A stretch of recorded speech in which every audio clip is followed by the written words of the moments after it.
the candidates for Washington's 9th Congressional District in the House of Representatives. This afternoon's debate comes to you from Pigott Auditorium on the Seattle University campus. With a special thanks to the Seattle City Club's Washington State Debate Coalition, in partnership with TVW, the statewide public affairs network, and KCTS 9, Crosscut. We also want to acknowledge the generous support of our many media partners and our sponsors, including AARP of Washington and Puget Sound Energy.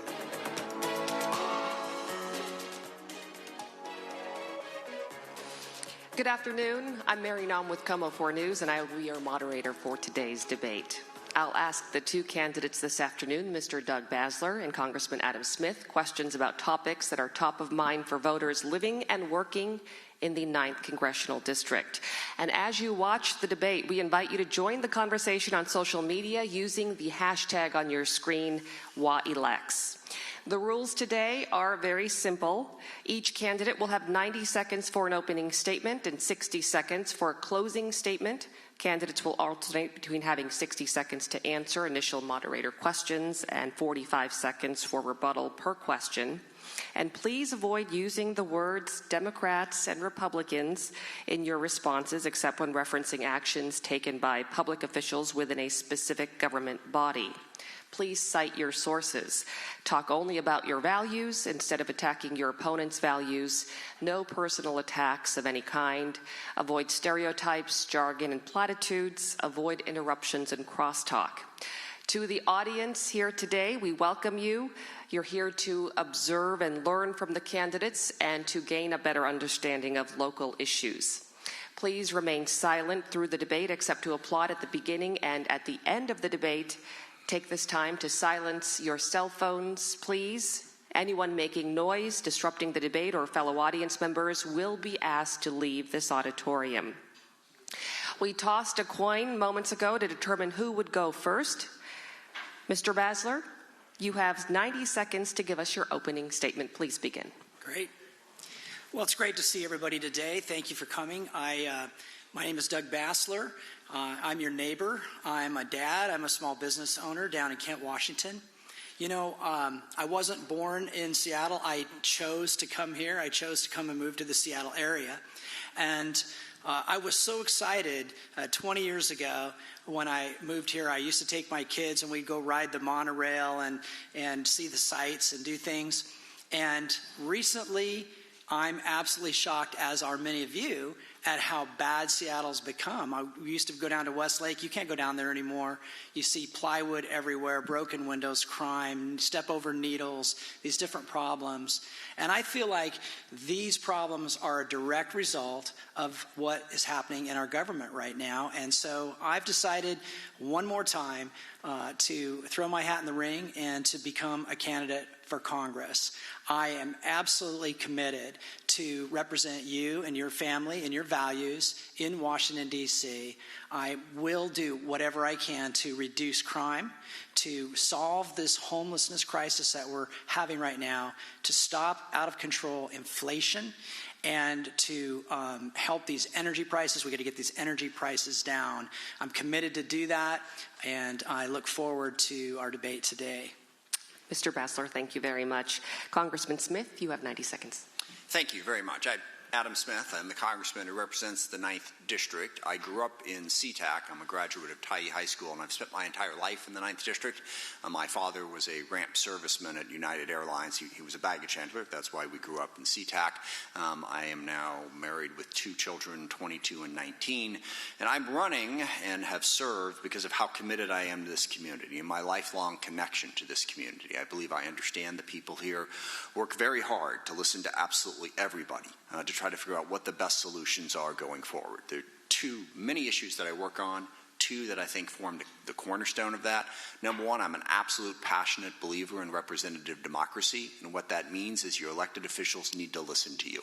That's always my top priority, to listen to everybody, not just the people on one side or the other.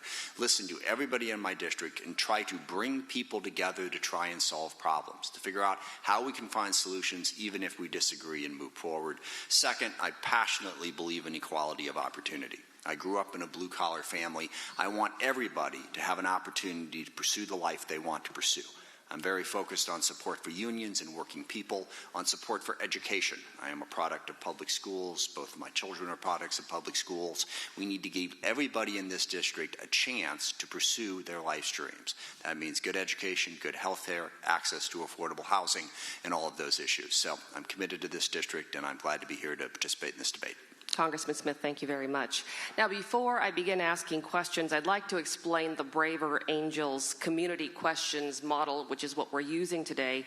It asked voters across the 9th Congressional District to rank the 4 most pressing issues facing their own communities. And once those issues were identified, the nonprofit Braver Angels gathered equal numbers of Republicans and Democrats to take part in a 2-hour-long moderated conversation to discuss the issues and develop questions to ask you both. I'm here today to present those findings and moderate the conversation that follows. So issue number one. The top issue among voters in the 9th District is democracy, especially as it relates to the 2020 election.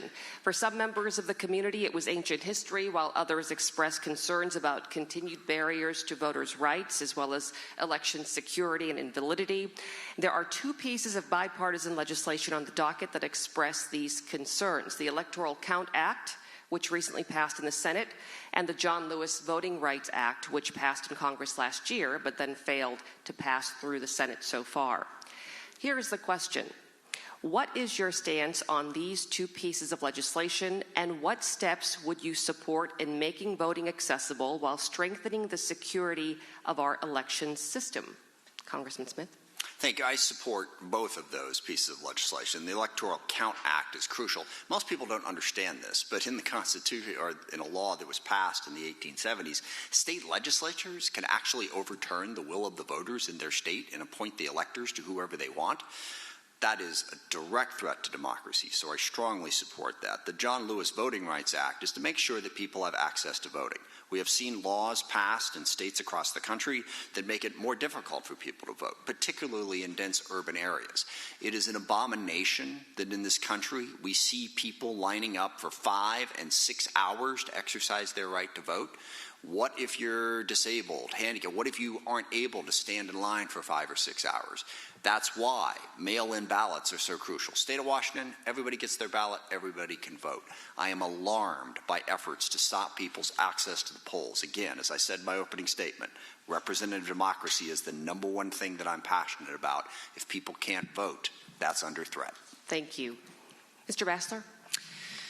Well, I have questions about the integrity of our voting system, particularly in King County, Washington.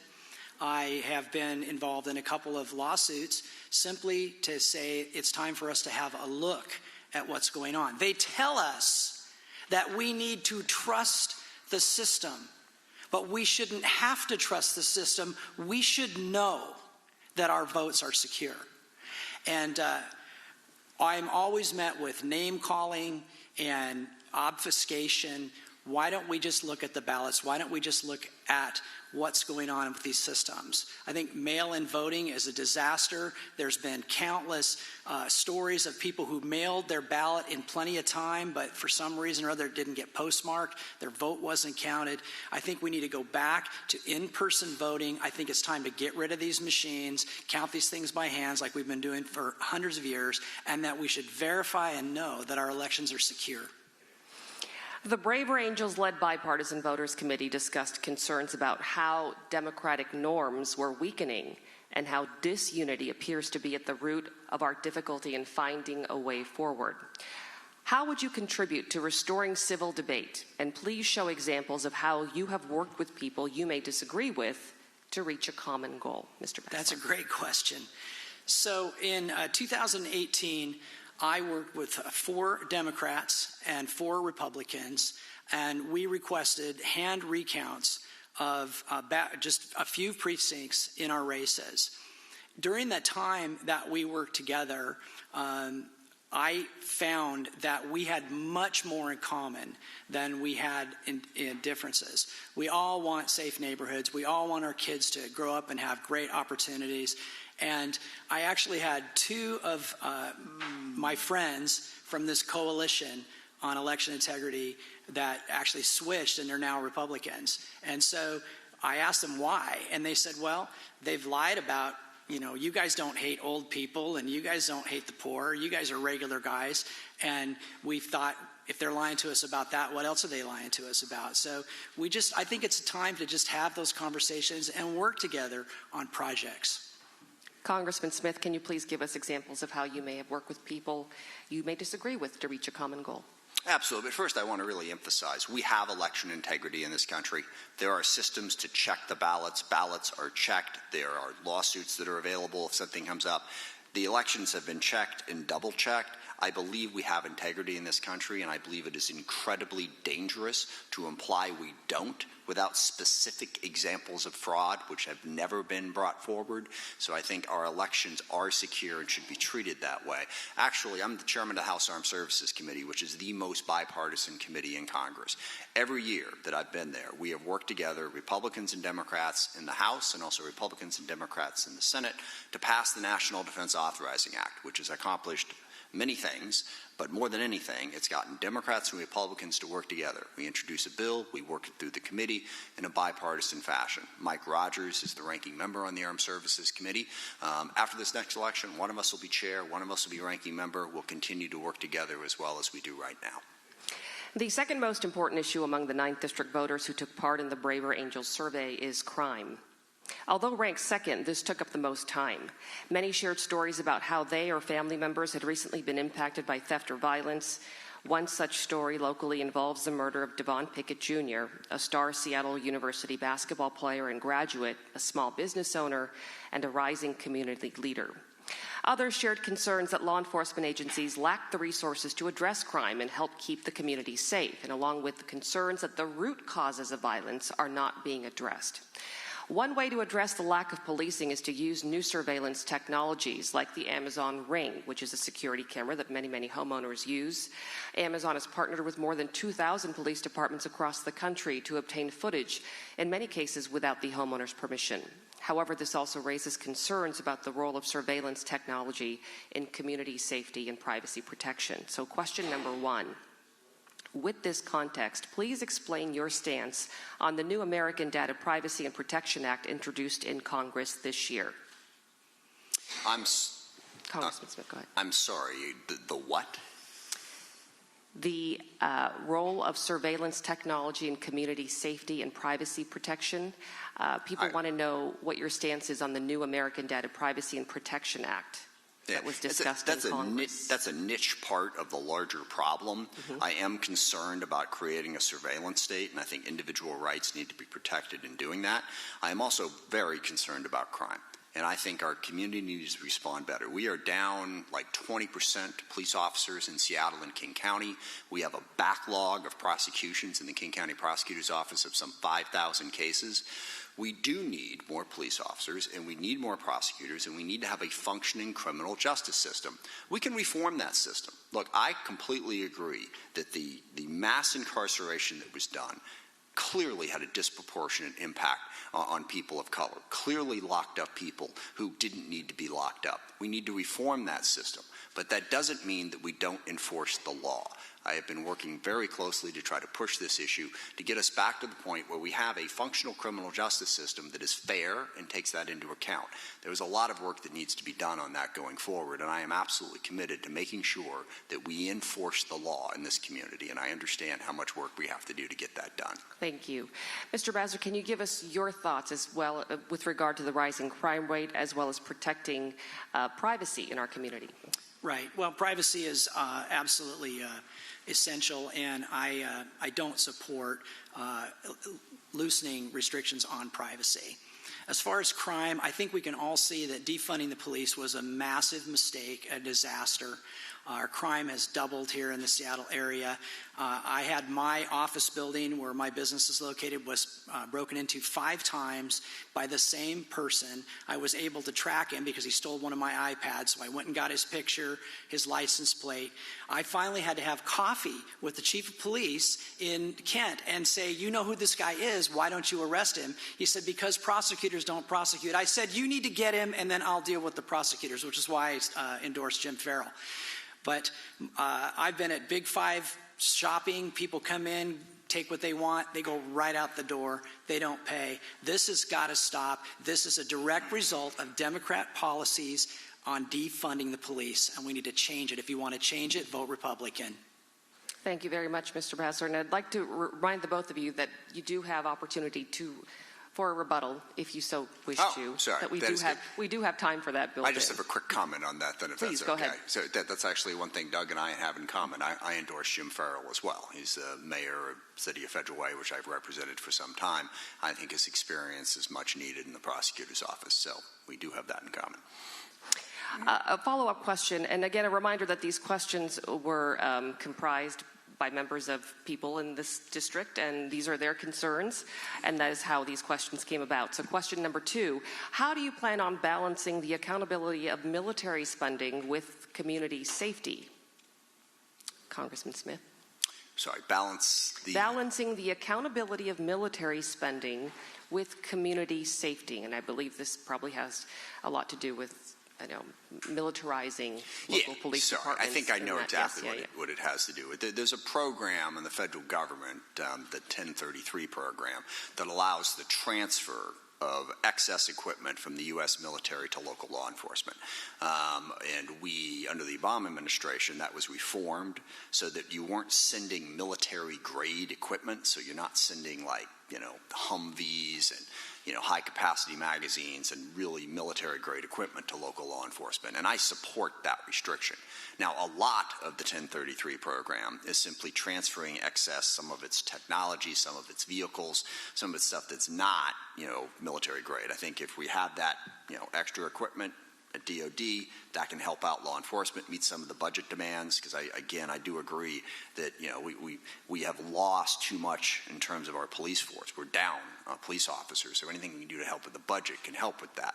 We also need to reform how the police does their job. I understand that, but I don't support transferring military-grade equipment to our local law enforcement. I don't think that's what the purpose should be. Thank you. Mr. Basler.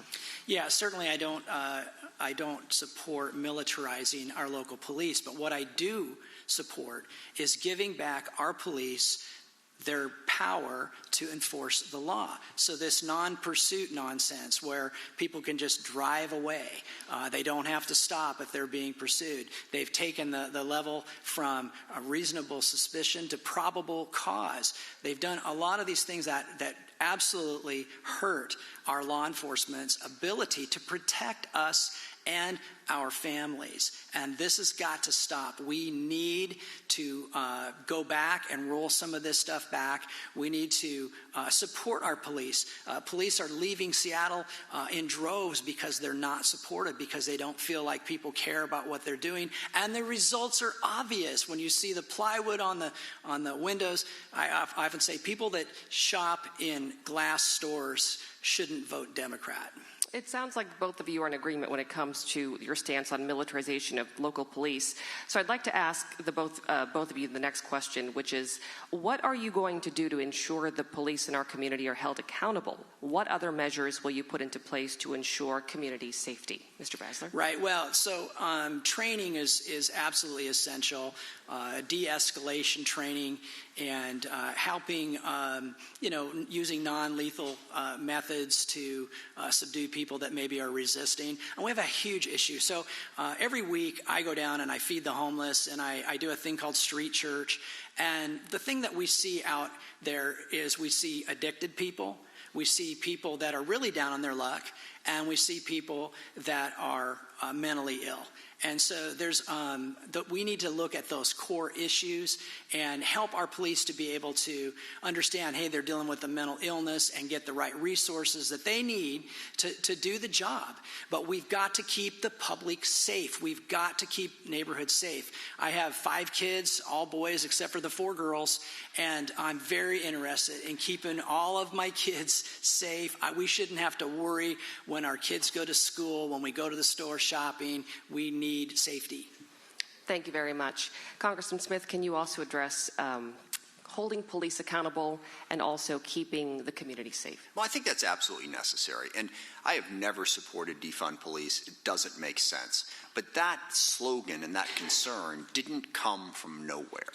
Okay? There have been concerns about police not being accountable to the community. There are concerns about the excessive use of force. We need to reform the way we do law enforcement. But reforming it doesn't mean eliminating it or even cutting it. It means changing the way we do it. And that is the police reform that needs to be done. A couple years ago, 4 or 5 years ago now, I worked with Andre Taylor on a De-Escalate Washington campaign, which was a statewide initiative to try to hold police more accountable for their actions. I think that's necessary. We need to train them to de-escalate situations and to work more closely with their community. The other thing I've done is I am supportive of getting funds for a thing called Health One, which is the idea of having social workers and people respond to mental health emergencies. We use the police as the easy button to respond to everything, even things they're not qualified to respond to. Sorry, 60 seconds is really tough, if I may say so. So we need to reform the police while making sure that they still are able to do their job. Mr. Basler, would you like to rebut? No. Moving on to the environment now, we're completely shifting gears. Braver Angels bipartisan community conversation turned quickly to the environment and the wildfires that we've all experienced this season, particularly in our state, and the smoke that impacted communities for days, some much worse than others. Question number one. What are the top steps that you can take as a House member to help prevent the damage that we're seeing here in the western U.S. during the wildfire season? And what can the government do to make our communities more resilient to that? Well, there's two things. Number one, global warming is an actual thing. Okay, and I know we're not supposed to talk about partisanship here, but partisanship actually is part of politics and it needs to be talked about. And we have one of our parties in this country that refuses to acknowledge the reality of global warming and consistently fights every effort to get us off of a fossil fuel-based economy and actually build a clean economy. We need to invest in the things that are going to build that clean energy economy. And oh, by the way, that will help with inflation on gas prices. If you didn't have to buy gas, if you actually had an option, okay, an option to buy from solar and wind and all these other things, so that it wasn't just the oil companies controlling us. If we actually had that choice, that would bring prices down instead of being at the whims of Russia and Saudi Arabia and Venezuela and everybody else. Make that investment going forward so that we have a clean energy economy alternative. We can absolutely do it. We have the technology. We have to commit to it. Thank you very much. Mr. Basler, what are the top steps that you would take as a House member to help prevent the damage that we're seeing and to make our communities more resilient when it comes to the environment? Right. Well, first of all, I think that we have to manage the forests. This idea of hands-off and nature knows best. I'm a over 30-year youth pastor, believe the Bible. I believe God put us here on the earth to take care of the earth, to steward the earth. And you don't steward the earth by letting it do its thing. There's a story about a farmer that invited the pastor over one day, and he saw the beautiful barn and the fence and the animals and everything. And he said, well, God really blessed you with a beautiful farm. And he said, yeah, you should have seen it when God had it all to himself. So we need to take a stewardship over these forests. Right now, they're putting out way more carbon, way more pollution than 100 years of SUVs in Seattle. So let's do that. We also have a huge problem with these homeless garbage dumps right next to the Green River in Auburn, where I live. I recently did a commercial there. Acres of garbage leaking motor oil into the river. I think the Democrats need to clean up their act before they tell us to give up our pickup trucks. Would you like to rebut? Yeah, I'm not telling you to give up your pickup truck. You could just go ahead and fuel it with clean energy. There are all kinds of options out there that we're refusing to use. And I'm sorry, but this is a really frustrating point.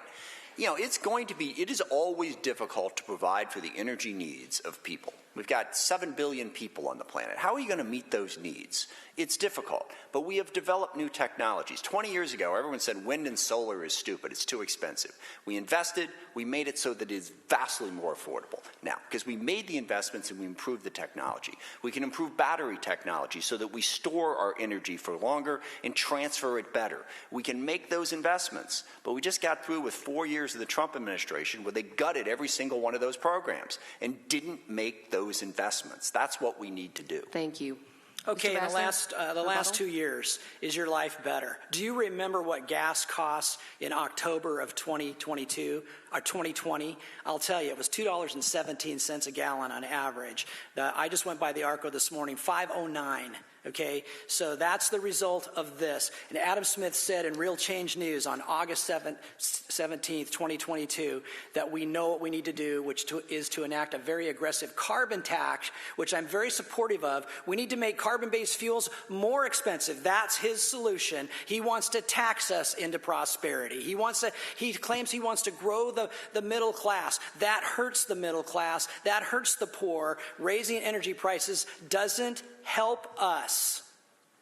Not having a planet you can live on also hurts the middle class and everybody else. Gentlemen, the Bipartisan Braver Angels Committee has a follow-up question with regard to the environment. They would like to know, which government agency do you feel should be leading the way when it comes to the green energy transition? Congressman Smith. I don't know that there's any one particular government agency. Actually, I think the people who should be leading the way are the private sector in a private-public partnership. They are the ones that are developing the technologies that are going to get us out of this.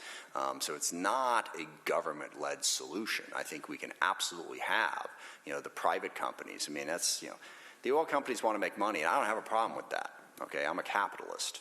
I'm Adam Smith. How could I not be a capitalist? I believe in that. But let's make the investments in things that are going to make all of our lives better. And there are the technologies that are out there being developed. I mentioned wind and solar, but they're also developing hydrogen. I also think nuclear has a role to play in this as a potential clean burning energy source.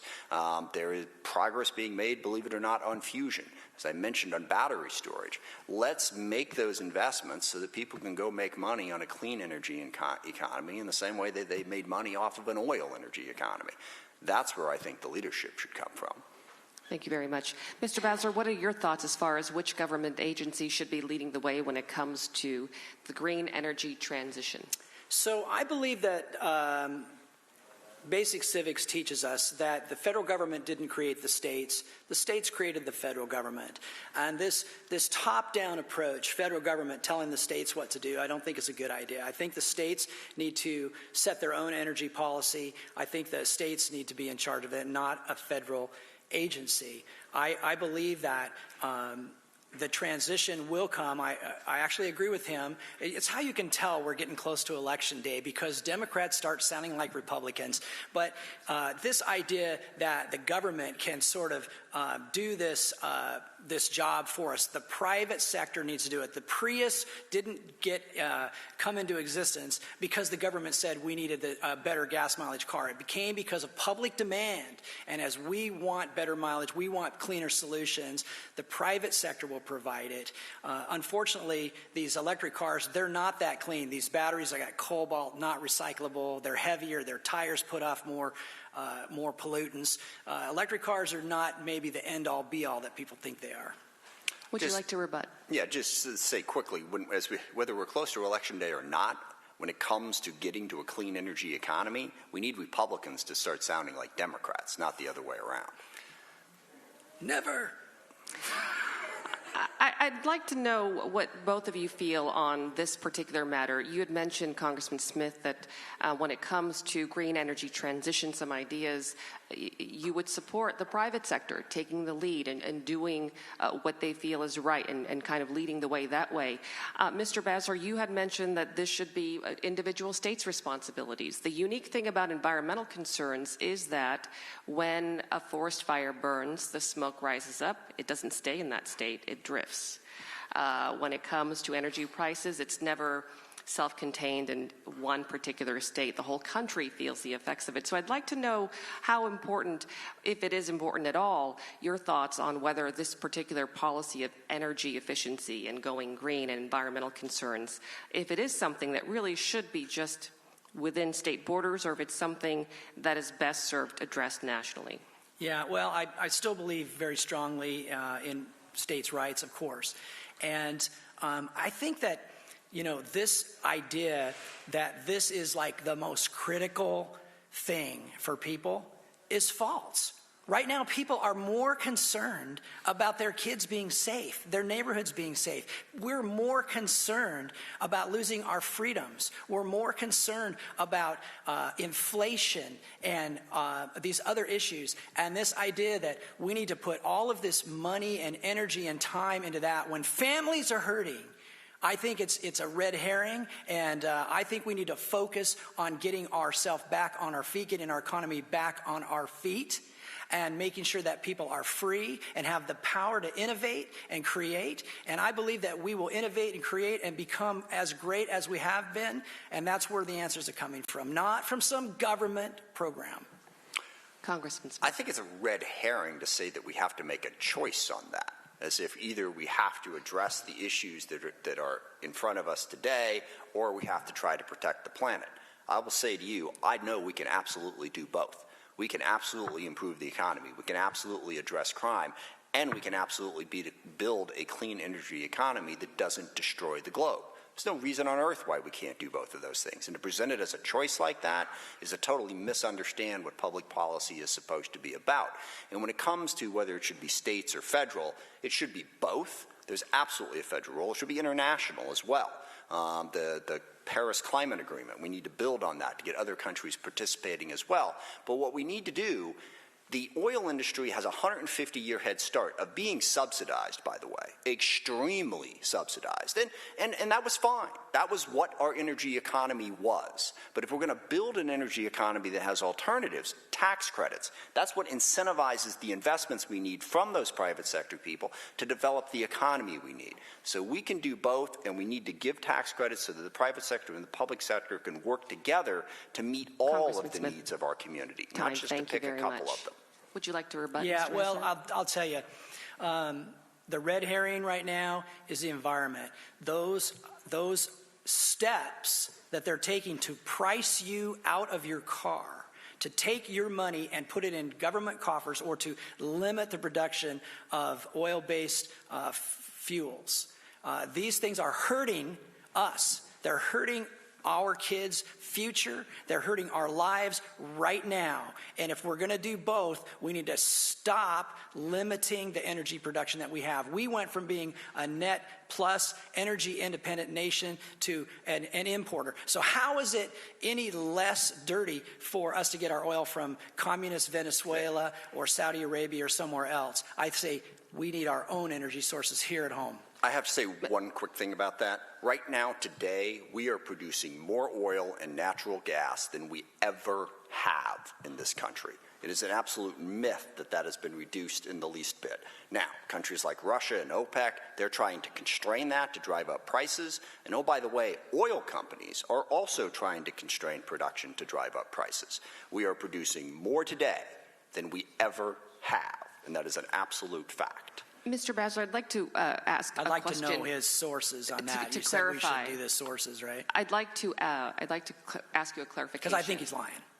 Mr. Basler, I'm absolutely not lying. Excuse me, gentlemen, you've used the term twice, Mr. Basler, the term red herring when it comes to the environmental concerns and green energy policy. When you say red herring, and with regard to that, are you saying that the environmental concerns are not legitimate, or are you referring to the red herring being on the list of priorities that the country issues, problems that must be addressed, that it is should not be at the top? I'm just saying that these are not. Good game. Drive down in Seattle. Okay, is that environment good? Is all that plywood and graffiti and homeless encampments on sidewalks in what used to be the most beautiful city in the Northwest? Is that a clean environment?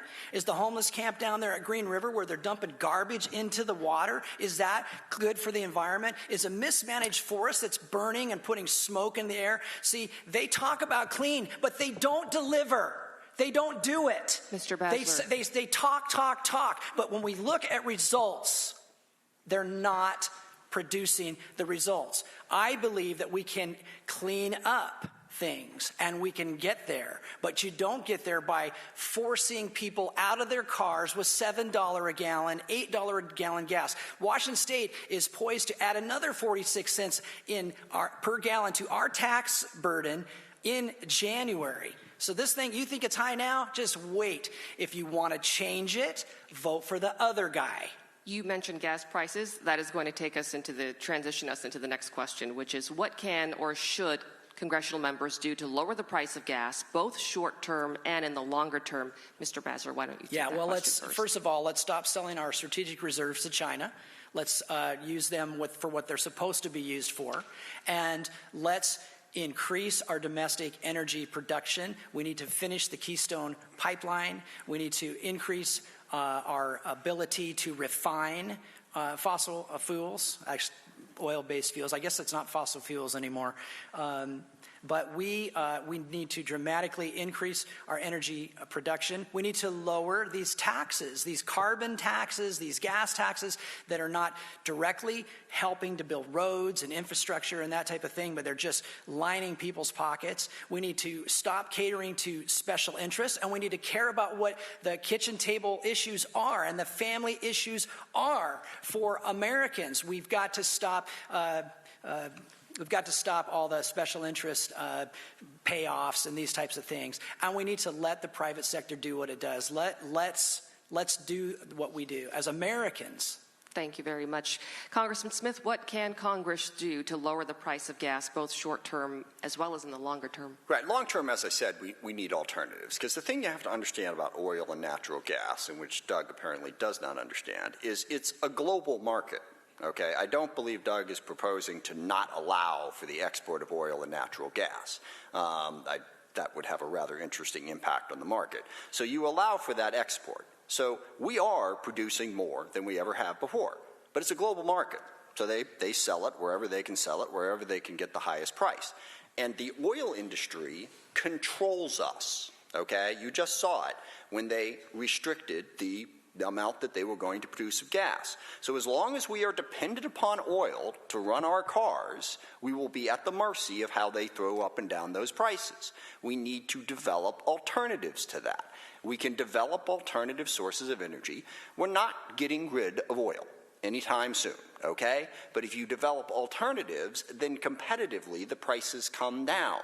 That is both the short-term and the long-term solution to getting us off of this roller coaster that we're on. Mr. Basler, would you like to rebut? So Adam Smith said August 17th, 2022, you can look it up on Real Change News right here in Seattle, that he is not interested in lowering carbon-based fuels. He wants to make them more expensive. So if you want to have lower fuel costs, I would encourage you to vote for me and not for him. That is absolutely untrue. I am not interested in increasing prices. What I'm interested in doing is giving us alternatives so that the oil companies don't keep increasing prices on us. That is the choice that we need to make. Congressman Smith, can you explain the context of the term that he is referring to? The context of the question was whether or not, Doug wants to get rid of gas taxes, okay? I don't, because I think we need to build roads, okay? We need to have something that's going to fund that. Also, I want to make sure that we don't, and that the other context of that is, like I said, we subsidize the oil industry. That's what I want to get rid of, okay? We've subsidized them for 175 years. We subsidize production, we subsidize refinery, we subsidize the building of the oil. I don't want to subsidize the oil industry. I want it to compete with other sources of fuel so that we have that free market that Doug keeps talking about and actually have competition that drives down prices instead of being at the mercy of the oil industry as we are right now. $2.17 a gallon under Republicans, $5.09 under Democrats. Do the math. I'd like to ask you both gentlemen about your priorities because right now the questions I've asked are coming from the bipartisan Braver Angels Coalition and voters here in the 9th District. Personally, what would your top priorities be if elected, Mr. Basler? Top priority, we've got to stop this out-of-control spending that Adam keeps voting for, these trillion-dollar, multi-trillion-dollar budgets that are not funded, they're not taken care of. We need to cut federal spending. We need to stop printing money. Simple economics tells us that if you add more money to the money supply, the money that we have will devalue. And so we're seeing out-of-control inflation based on these policies. And also, this energy situation is also causing it. We have diesel fuel at all-time highs, in which Adam says we need to, we need to make carbon-based fuels more expensive. That's what Adam says.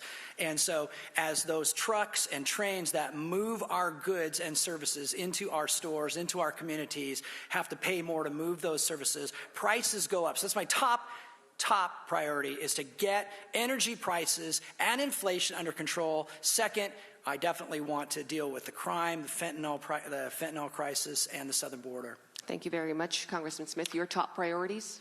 Top priority is affordable housing. That is one of the biggest challenges that we face throughout the 9th District and throughout the Puget Sound region, that is putting economic pressure on people, and the cost of health care.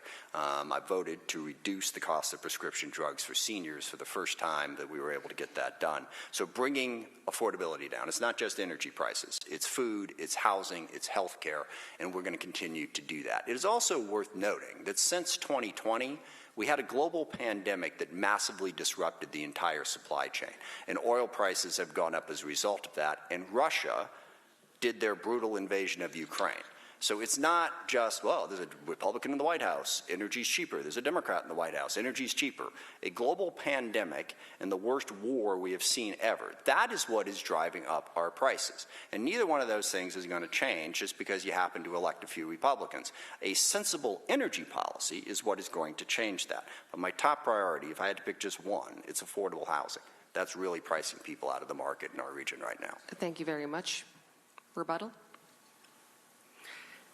Like I said, I don't believe that the results that we're getting from the current administration, the current Congress, are what we want, and I think we should try something new.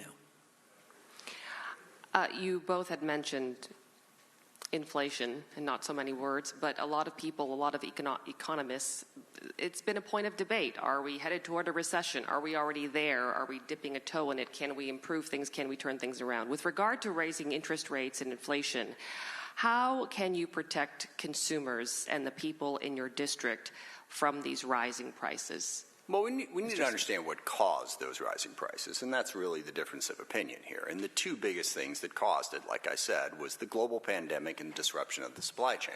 I mean, China is still locking down large cities and impacting the global supply chain. One of the things that we've done in Congress is the CHIPS Act, to be less dependent upon China for that, to actually, build a better supply chain. So getting the supply chain back growing is the number one most important thing. And then the second thing is helping Ukraine stop Russia so we can get to peace in that war. Those two things will have more to do with inflation than anything else. The out-of-control spending that Doug talks about is what kept so many businesses from going under, what kept so many people from being cast out of their homes, being unable to afford food. Because during the pandemic, about half the people were okay, and about half the people saw their entire livelihoods disappear. And I want to hear Doug say that he didn't want to help those people, okay? That we shouldn't have passed that. We shouldn't have helped people who were out of a job because of the pandemic, because that's what we did. And that is not what caused the inflation. What caused the inflation is a global pandemic and a war in Ukraine. Thank you very much. Mr. Basler, with regard to rising interest rates and inflation, how do you help the people in your district? Right. So the pandemic was definitely the reaction of the government to the pandemic was an overreaction. We should not have shut down our economy. We should not have shut down these businesses. All the critical infrastructure, the food. I mean, I know people that still got toilet paper, right? They bought so much toilet paper. But the supply chain was not drastically interrupted. They're still there. But the government reaction to the pandemic, in the Bible, Jesus said, it's the sick, not the healthy, that need a doctor. And this idea that we could shut everybody down, lock people up, what we've done is we've devastated an entire generation of children out of 2 years of school that they have lost. There's increased suicide, depression, test scores are plummeting. The overreaction to this pandemic is absolutely a national disaster and a national disgrace. I'd like... If I could.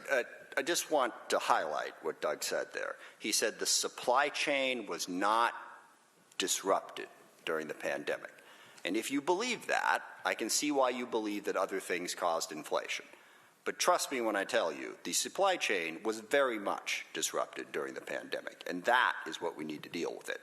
Not deal with. Not acknowledging that problem isn't going to help. Mr. Basler, I'd like to ask for some clarification because the question was about inflation. You addressed the pandemic in great length. With regard to helping families in your district deal with inflation, what do you think are some of the solutions? Yeah, the number one thing we've got to do is get gas and energy prices down. That's absolutely critical. I think I've covered that several times. Secondly, we've got to get our government fiscal house in order. I support a balanced federal budget, and we need to begin to get the debt paid down. We need to strengthen the dollar and make the dollar strong again. The dollar should be the pinnacle currency. Right now it is the world's reserve currency, but there's even moves to move away from the dollar as a world's reserve currency, because the dollar is backed up on basically the good faith in our government, and our government is not giving us a lot of reasons to have faith in them right now. And so this quantitative easing that started is now turning into a flood of money printing. Got to stop it. We've got to do the hard things. We have to do the difficult things, but we can do it, and we can get this thing under control. But we're not going to keep doing it if we keep talking about we got to get everybody free health care, we got to get everybody free housing, and all these different things. We have to let the free market and the American system work. Thank you very much. Rebuttal? Yeah, I don't know where we're at right now, but I just say the dollar right now is stronger than it's ever been, and that's a mixed bag, okay? But I mean, it is just point of accuracy. It is, the dollar is really strong. I mean, for the first time in ever, it's like parallel with the euro and the British pound. So it is stronger than it's ever been. That just creates its own set of problems. I just wanted to make sure we're clear on that point. I'd like to move on to civic discussion, political involvement, and where the public, where the voters stand in all of this. This auditorium is far from being filled. And there is an attitude well, we're not towards that good a show. voters. I mean, we've worked hard over years, but people work. There is an attitude among voters that there's a level of disinterest when it comes to politics. Regardless of what side of the aisle that you are on, how do we engage more people to become politically involved, to become politically invested, to become more educated and wanting to learn and participate in our democracy? You know, we used to teach civics in schools. I haven't been to school for a long time, but learning how the government works. I really enjoy the fact that here in America, we get to choose, and we get to make these choices, and we get to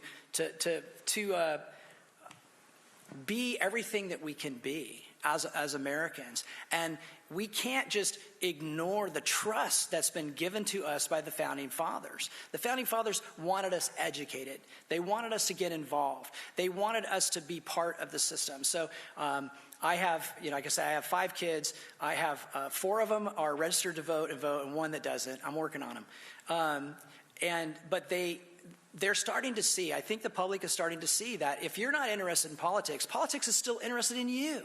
And if you want to see what we're seeing now, the plywood, the crime, the cars running, the missing catalytic converters, just keep voting the way you're voting or keep ignoring the way you're ignoring. But if you want to see change, then get involved. Thank you. Congressman Smith, how do we increase voter turnout? How do we increase civic engagement? Well, first of all, I think we need to be mindful of sort of the positive in that. Voter turnout in the last 2 elections has been higher than it's been in decades. People are actively engaging in politics on a level not before seen in my lifetime. So I think we need to recognize that people are actively engaged, and that's part of it. But you also have to be willing to actively engage in the most productive way possible, which is, working with people who disagree with you. I think my biggest concern is on both sides of the aisle, you create these echo chambers. You just hang out with the people who agree with you, whether you're a Republican or a Democrat. I believe in challenging assumptions no matter what. From both sides, you need to include people who have different views than you. Don't get locked into a certain way of looking at it. I mean, Doug keeps talking about crime, but I've been working very hard on the King County Council to get them to change their positions on that, to actually address that issue, to talk with people. And I think that type of approach to politics, don't just stay in your own lane. We got a lot of people involved. Let's start getting involved with each other, not at each other. Thank you very much. We are taking some audience member questions as well, and I just received one. Can you please give us your stance on the U.S. involvement with supporting Ukraine? Absolutely. I am 100% in support of what we're doing to help Ukraine defend itself. Russia is trying to, reestablish their empire, or I should say Putin is trying to reestablish his empire. He has no legitimate security concerns. Ukraine never threatened Russia. We don't threaten Russia. He invaded Ukraine because he thought, as he said, Ukraine's not a real country. They should be part of Russia. And he is brutalizing that population on a daily basis. But the Ukrainians, and I was there in Kiev, at the end of July, met with President Zelensky, toured some of the places where these war crimes had taken place, and saw videos and pictures of the atrocities. The Ukrainians are fighting back. They are taking back territory. And the way to end this war and stop the incredible disruption to the global supply chain is to prove to Putin he can't take Ukraine. He has to go back to the negotiating table. So I fully support helping Ukraine, with one exception. The U.S. should not go to war with Russia. We should not cross that line, and neither should NATO. Support Ukraine, help them defend themselves, get Putin Thank you very to the much, peace table. Congressman. Time is up. Mr. Basler, your thoughts? So I have several very good friends that are Ukrainian, and even they are telling me this idea of writing Ukraine big checks with no accountability is a mistake. We left over $80 billion of military hardware in Afghanistan. Boy, we should have could have used that. I want to know where the investigation is with the chair of the Armed Services Committee over here. We lost 13 Americans in Afghanistan with this botched withdrawal. Where are the investigations? Where are that? We don't even take care of our own problems. We need an off-ramp out of Ukraine. We need to get a peace solution there. We are playing with a nuclear-armed Russia, and it's time for us to start to de-escalate that and come up with a solution that leads to peace, and not just keep throwing money at this proxy war that Adam and his team want to play. First of all, we have a bipartisan commission that I, on the Armed Services Committee, put in place to investigate everything that went into Afghanistan. I don't think Doug means to suggest that he wishes we were back in Afghanistan still fighting. I actually support both President Trump and President Biden in deciding that it was long past time to end that war. So we are fully 100% investigating that. And second, it's a very noble sentiment, but having Putin take over Ukraine, if we abandon Ukraine, that's what's going to happen. That's not going to make the world a more peaceful place, because Putin's not going to stop until he has to stop. So I don't think it gets us to a more peaceful place to abandon Ukraine to Putin. You know, Vladimir Putin said that if they would just agree not to join NATO, that he would end his invasion, but we didn't want that. That's absolutely ridiculous. So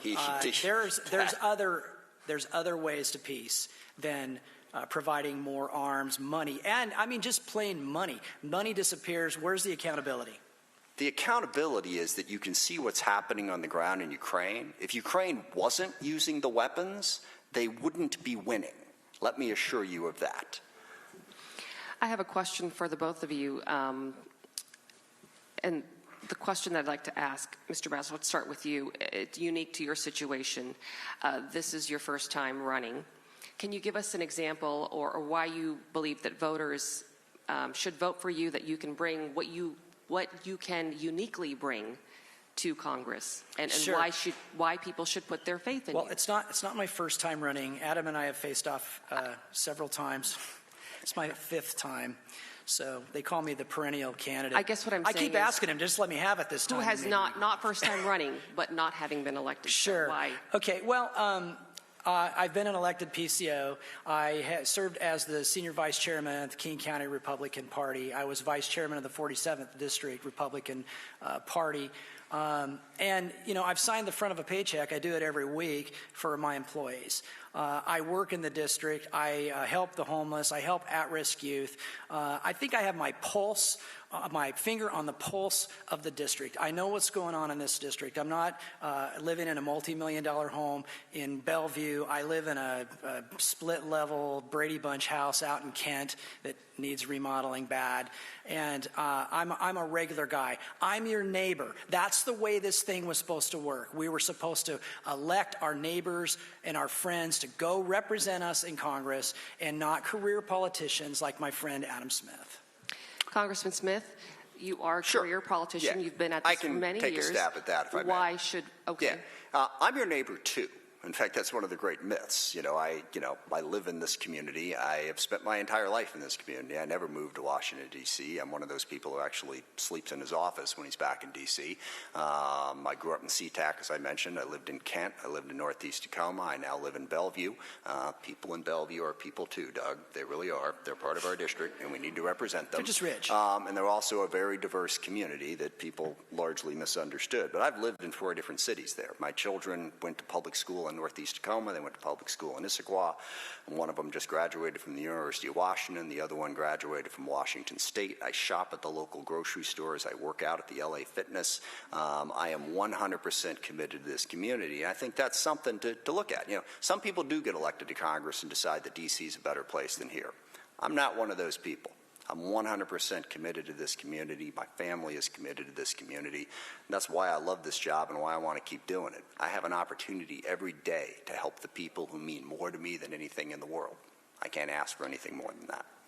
Thank you very much. That did sound like closing statements, gentlemen, so that paired well. All right, thank you very much. And that is it for today's debate. We have run out of time. I would like to thank both of you for being here today. Mr. Doug Basler, Congressman Adam Smith, thank you so much for your time and being with us today. I'd also like to thank the nonprofit Braver Angels organization for organizing this debate. Don't forget, Election Day is Tuesday, coming up in 2 weeks, November 8th, and you will need to get your ballot postmarked by that date or into a ballot drop box by 8 p.m.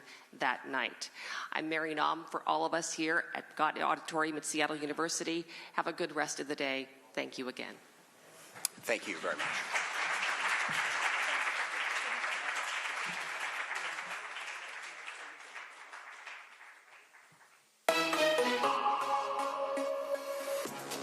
Today's debate has come to you from Pigott Auditorium on the Seattle University campus, with a special thanks to the Seattle City Club's Washington State Debate Coalition, in partnership with TVW, the statewide public affairs network, and KCTS 9 Crosscut.